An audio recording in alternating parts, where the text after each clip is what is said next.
This is TradeFlow News, bringing you relevant news and insights from around the world. TradeFlow News, enabling trade for SMEs and economies worldwide. These are some of the key topics that we will be looking into in today's program.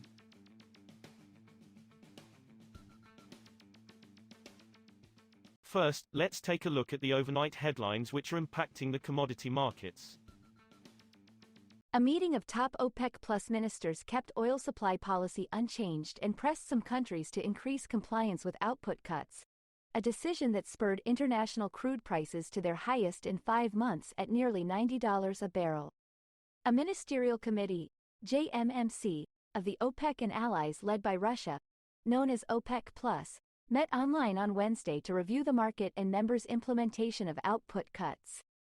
The JMMC brings together leading OPEC Plus producers including Saudi Arabia, Russia and the United Arab Emirates.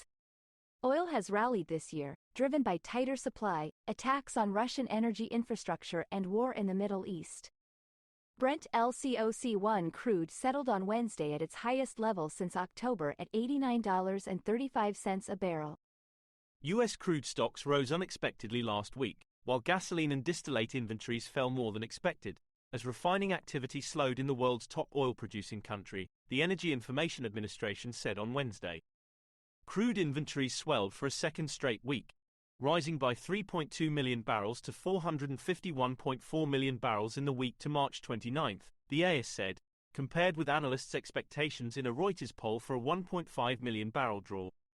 U.S. gasoline stocks, meanwhile, fell by 4.3 million barrels in the week to 227.8 million barrels, the AIS said, compared with analysts' expectations in a Reuters poll for a 800,000 barrel draw. Moving on to the top news in the energy sector. Western European governments have sought to reduce their energy dependence on Russia since the outbreak of the Ukraine war, but when it comes to gas, they have increasingly substituted the country's pipeline supplies with its liquefied natural gas, ING. A Reuters analysis of data found more than a tenth of the Russian gas formerly shipped by pipeline to the European Union has been replaced by LNG delivered into EU ports. The rise is partly the result of discounts, industry and trading sources say. Private Russian producer Novatek last year sold cut-rate cargoes into the EU rejected by buyers in other parts of the world, while state-owned Gazprom increased exports from its new Portovaya LNG project, offsetting its falling pipeline deliveries westward. The European Union has opened 2 investigations into whether 2 Chinese bidders benefited excessively from subsidies in their offers in a public tender for a solar power park in Romania, the European Commission said on Wednesday.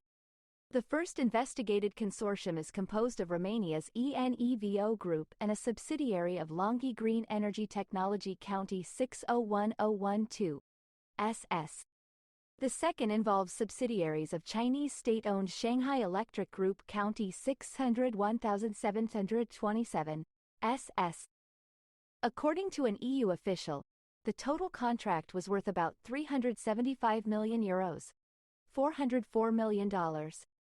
Next, we have the top news in metal markets. China, the world's largest steel producer, will continue to manage crude steel output in 2024, its state planner said on Wednesday, without elaborating on the timing or scale of limits.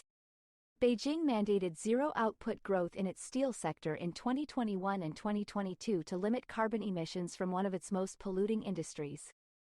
That caused output to drop 3% year-on-year in 2021 and 1.7% year-on-year in 2022, contributing to lower imports of key steelmaking ingredient iron ore. Some Japanese aluminium buyers have agreed to pay a global producer a premium of $148 per ton over the benchmark price for shipments in April to June, up 64% from the prior quarter, 2 sources directly involved in the pricing talks said. The move comes after some Japanese buyers agreed last month to pay another global producer a premium of $145 per ton. The negotiations are still continuing, one of the sources said. Japan is Asia's major importer of the light metal, and the premiums for primary metal shipments it agrees to pay each quarter over the benchmark London Metal Exchange cash price set the benchmark for the region. We will now look at the top news in the agricultural sector. Malaysia's palm oil inventories are expected to have dwindled to the lowest in 8 months at the end of March despite increased output as exports rose, a Reuters survey showed on Thursday. Palm oil stocks are seen declining for a fifth consecutive month to 1.79 million metric tons, a 6.65% month-on-month drop, according to the median estimate of 10 traders, planters and analysts polled by Reuters. Meanwhile, shipments are likely to have surged 21.22% to 1.23 million tons in March, driven by demand for Islamic holy month of Ramadan that started in mid-March. That is all for today's news on commodity markets. Stay tuned to TradeFlow News as we continue to provide you with more updates. We also invite you to follow us on Twitter at TradeFlow News, which allows you to watch our program on your mobile device or desktop to receive information from there.